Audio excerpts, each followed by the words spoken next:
for The Athletic. David, is it really just done that simple? Is it really that easy now? Jimmy Garoppolo is just no longer going to be a 49er. Good to talk to you, man. How are you today? Good. How are you? Good. I mean, if we were in the same exact position last year, then something really unexpected happened, and the situation changed. That's just how the NFL works. So, I mean, at this point last year, Kyle Shanahan didn't see a scenario in which Jimmy Garoppolo would return because he figured that, well, at this point last year, they didn't think he'd need surgery. Then he needed surgery, and even with the surgery, they figured that a trade would happen. Trade didn't happen. So they were able to get him back at the mid-level quarterback price. That's basically what the 49ers think won't happen this time around. Because what's happening right now is they have Brock Purdy, who they expect actually probably to be back by training camp. That's not finalized yet. But they seem to be optimistic about that, and they obviously have Trey Lance, who should be cleared within 3 to 4 weeks. So they have two QBs. They love the fact that both of these QBs are on rookie deals because that is what allows them to have the salary cap space to build the rest of the roster. Obviously, you've got expensive stuff coming up like the Nick Bosa contract. And the only quarterback that you can fit on top of that is somebody with a lower to mid-level salary, not somebody who's more expensive. And Jimmy Garoppolo is going to be gunning for a bigger salary somewhere else because it's going to be a crazy quarterback carousel this offseason. So by, just process of elimination, that doesn't match up with what the 49ers are looking for to bolster the quarterback room. Now, the big twist last year was that Garoppolo ended up coming cheaper, right, because of all that happened in the offseason. And the 49ers just don't see that being a possibility this year, which is why Kyle Shanahan answered the way that he did. Yeah, I'm not falling for the okie doke this time. I'm not falling for it. I fell for it once. I'm not falling for it again. Is there anything in your mind that Trey Lance can do during the offseason when Purdy's rehabbing to insert himself into the starting quarterback conversation where it'll be an open competition come camp time? Or do you think Purdy will get the first look and then they'll go from there? I think if Trey Lance has a really good offseason, then the thing is, we don't really know when Brock Purdy is going to be back for sure yet, right? Yeah. So I think Trey Lance just needs to put his foot on the accelerator, needs to get re-involved with the system. He's been out for quite a long time now, since week 2. Has a good offseason. Brock Purdy is then going to be the one that's probably going to show up with at least a little bit of rust at the start of training camp. And, that should put them on fairly even footing, because I would say that Purdy definitely passed Lance, obviously, with how well he played in the final 8 games of this season. So now Lance has a chance to, just get kind of a little bit of a head start and get reacclimated. But that's all still so far away because as we speak right now, there's not a single quarterback on the roster that's healthy enough to play or even practice, which is crazy. So first, Lance has to just get his feet wet again, and we'll figure that out in a few months. David Lombardi covers the Niners for The Athletic. I did think it was funny that he gave the statement that we have 2 starting quarterbacks, and there's that old adage, if you have 2 starting quarterbacks, you have no starting quarterback. So right now, he doesn't have any healthy, as you mentioned there. In terms of some of the other guys who are out there this offseason, you had a good piece in The Athletic on Mike McGlinchey and what his future holds. Also on the other side, Trent Williams, some interesting stuff there with Trent Williams sort of questioning maybe his future and Mike McGlinchey wanting to be a 49er, but also wanting to get paid and saying he knows what his value is. What do you make of those 2 guys? Trent Williams, it could just be sort of end of the season talk, but McGlinchey, there's no obvious upgrade to go replace him with, and he could be expensive. Yeah, with McGlinchey, I'm trying to figure out exactly how much he'll command on the open market. You look at Rob Havenstein, signed with the Rams, 3 years, $34.5 million. In September, he's, I think, a comparable player to Mike McGlinchey. They're both 6'8". They're both tall tackles. Who have scored relatively similarly in both pass and run blocking, and obviously you have the McVay system and the Shanahan system. So that's $11.5 million per year for Havenstein, and I would think that McGlinchey, because he's a little bit younger, may have a little bit more upside because his best football has come really recently. Might be a little bit more than that. And then next up on the right tackle list is Jack Conklin, who's at $15 million per year. So to me, I would project it as somewhere between 11.5 and 15 million a year. And, I don't think the 49ers would be willing to go to the upper end of that spectrum for sure. I think that's where the sticking point comes in. Would they be willing to go to the lower end? Well, that depends on how much they believe in somebody like Colton McKivitz, who would be, I think, the natural heir apparent to McGlinchey at right tackle if they don't sign him. So it's it's kind of a game of chicken right now, and it will be probably for a couple months. Obviously, there's interest from both sides, but McGlinchey just has to probably wait and see how he's valued by the rest of the league to see where on that 11 to 15 million range he's going to get per year. What about Trent Williams? What do you think his status will be? I think he'll be back and he'll be dominating again next year. I mean, he's still maybe the strongest guy in the NFL, and saw he threw 42 to the ground on Sunday. So, yeah, pretty easily. I mean, I think that earned him some respect in the 49ers locker room. I mean, everybody's watching frustrated if they're 49ers fans, and obviously the game was out of hand at that point. But 42 was messing with Brandon Ayuk, and everybody was extremely upset on the 49ers side just because they didn't feel they really had a chance in that game because of the quarterback situation. It was snowballing. They knew their season was ending. And there was a little post-play skirmish, and Trent Williams just had enough. And he saw 42 messing with Ayuk, so he just grabbed him and body slammed him.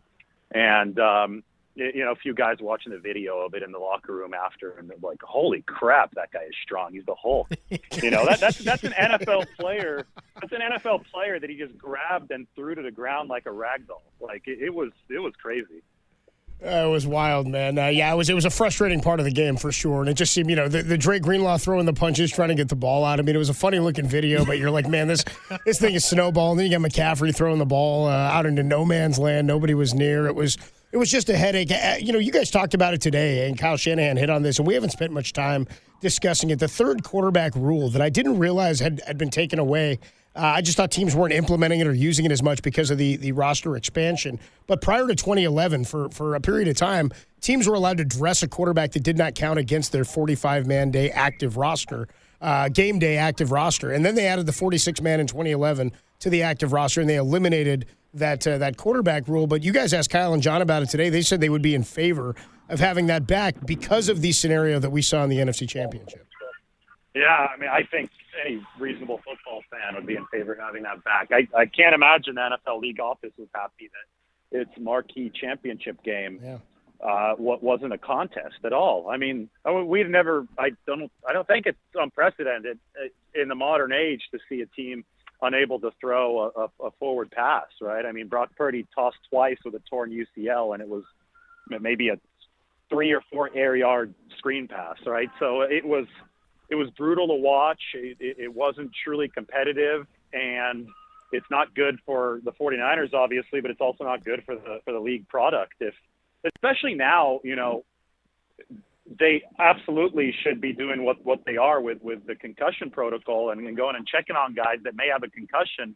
But the problem is that the incentive was perverted in this case, right? The health incentive. So you want to make sure that you're protecting all of the players and especially the quarterbacks here. So you rush out to see if Josh Johnson has a concussion.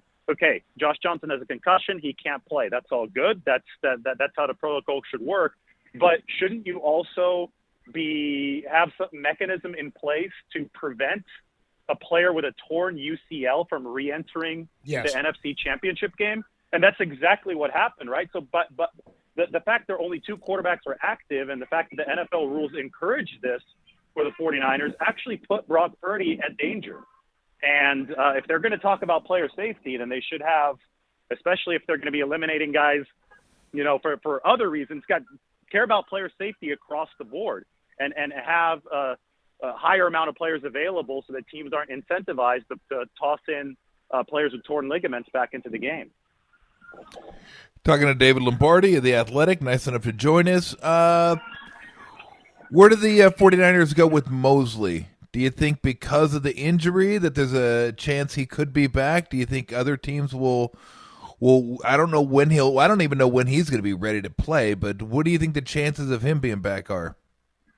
Yeah, I think they're decent because the injury will impact his market. I mean, we've seen this happen time and time again, and it happened with Jason Verrett when the 49ers got him back after an injury. So that's in a larger picture. That's amazing to me. We at this point last year we were talking about how the 49ers needed to address the cornerback situation because they got torched by the Rams in the NFC Championship game.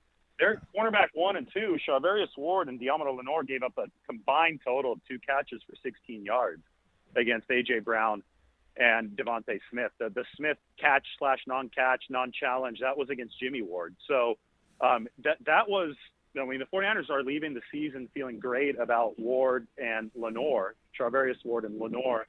And if they can pick up Emmanuel Mosley as, kind of just insurance on a cheaper price because he is coming off the ACL tear, I think that'd be an ideal world for them because then Mosley can rehab into next season if he needs that. He doesn't need to rush back because Lenore really did improve over the course of the playoffs right in front of our eyes. It's with David Lombardi of The Athletic. I know you guys asked about this today as well. The like a pass rusher opposite Nick Bosa, having like a premier pass rusher to be out there opposite Nick Bosa. Samson Ebukam is a free agent this year, as is Charles Omenihu. Those guys, obviously good depth pieces and were nice this year, but they just aren't up to the level of some of the other number 2 pass rushers that are out there for most teams across the NFL and specifically in the NFC. We saw what the Eagles could do with that defensive line. Well, let me ask you this way. How high does that rank? A number 2 pass rusher on the offseason shopping list because they're fairly tight. As you noted in your piece on McGlinchey, they've got to do some financial Tetris here to move around and make sure they're under that cap. Well, it's related to the quarterback situation in that really good pass rushers are really hard to find, right? So, teams don't want to trade them because they're the great QB neutralizer in this league.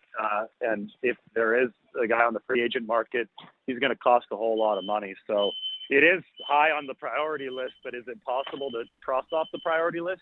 I'm not sure. We'll see. And, they're still holding out hope for Drake Jackson. And Jackson was inactive here toward the end of the season. Shanahan delivered more of an explanation than ever on that today. He said that he kind of ran out of juice. He didn't have the power he needed to down the stretch. And let's remember that this was a 20-game season that the 49ers played.